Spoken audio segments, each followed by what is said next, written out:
際醫院羅翔佐斯小學嘅學生，我哋嘅設計係智能水龍頭。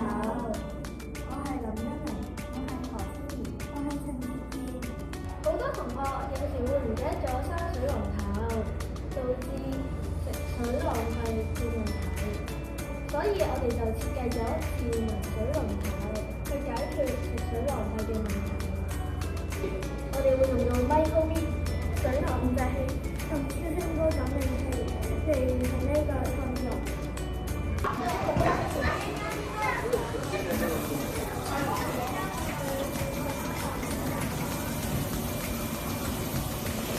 好多同學洗完手之後唔記得咗關水龍頭，整成食水浪費。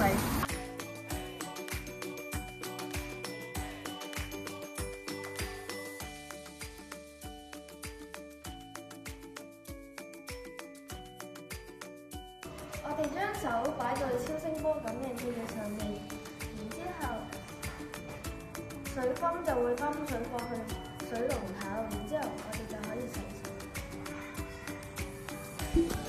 如果洗手超過10秒，紅燈就會亮起，然之後 Micro-bit 就會發出聲音。